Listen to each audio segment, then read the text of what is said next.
Menimbang bahwa tuntutan pidana penjara selama 12 tahun terhadap diri terdakwa Harvey Muiz, Majelis Hakim mempertimbangkan tuntutan pidana penjara tersebut terlalu berat jika dibandingkan dengan kesalahan terdakwa.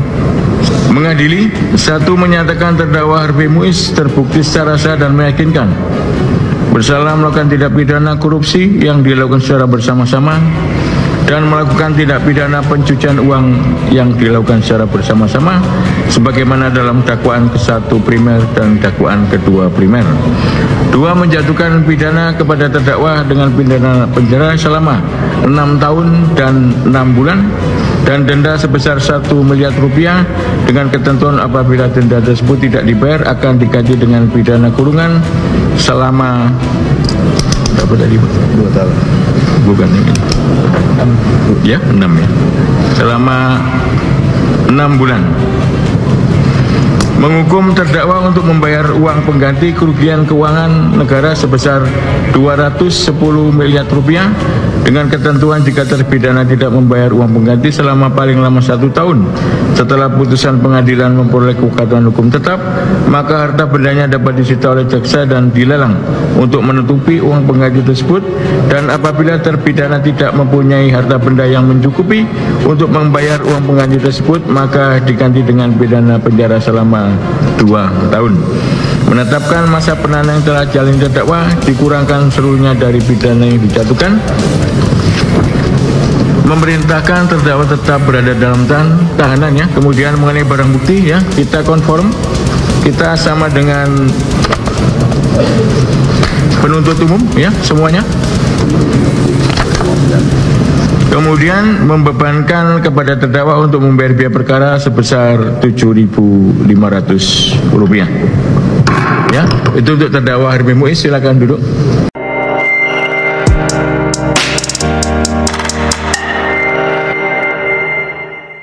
Bismillahirrahmanirrahim. Assalamualaikum warahmatullahi wabarakatuh. Sahabat Eden Project yang dirahmati Allah SWT.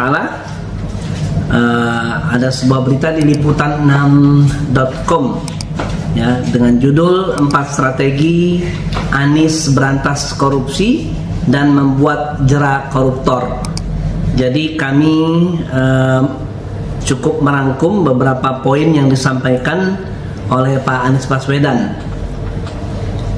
Poin pertama adalah koruptor dijerakan dengan undang-undang perampasan aset disahkan dan hukumannya mengikuti pemiskinan. Langkah kedua, kata Anies, Undang-Undang Komisi Pemberantasan Korupsi atau KPK harus direvisi sehingga KPK menjadi lembaga yang kuat kembali, kata Anies. Strategi berikutnya yang ketiga, Anies menyatakan memberikan imbalan atau reward kepada mereka yang membantu melakukan pelaporan penyelidikan kasus korupsi, sehingga ketika melaporkan kita akan punya partisipasi masyarakat dan itu dibolehkan oleh undang-undang.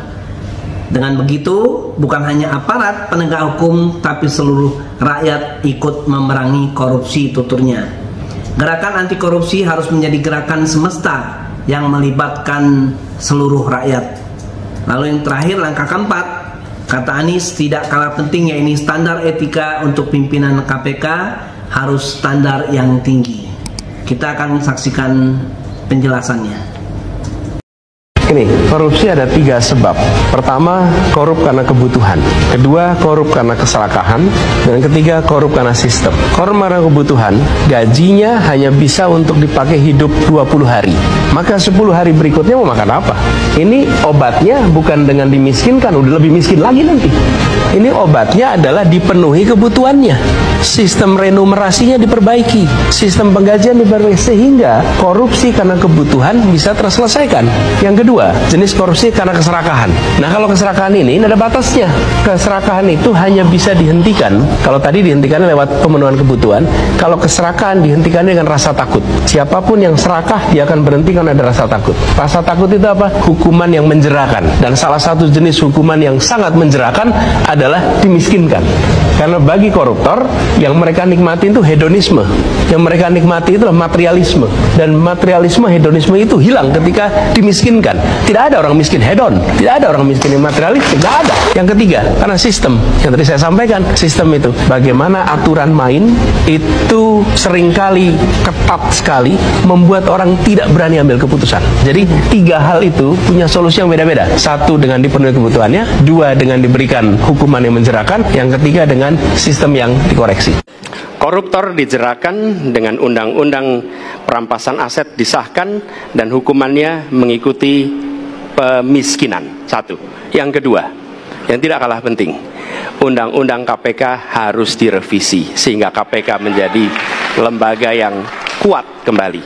Yang ketiga, diberikan imbalan, reward kepada mereka yang membantu melakukan pelaporan, penyelidikan, sehingga ketika melaporkan kita akan punya partisipasi masyarakat, dan itu dibolehkan oleh undang-undang. Dengan begitu maka bukan hanya aparat penegak hukum tapi seluruh rakyat ikut memerangi korupsi. Korupsi harus gerakan anti korupsi harus menjadi gerakan semesta yang melibatkan seluruh rakyat.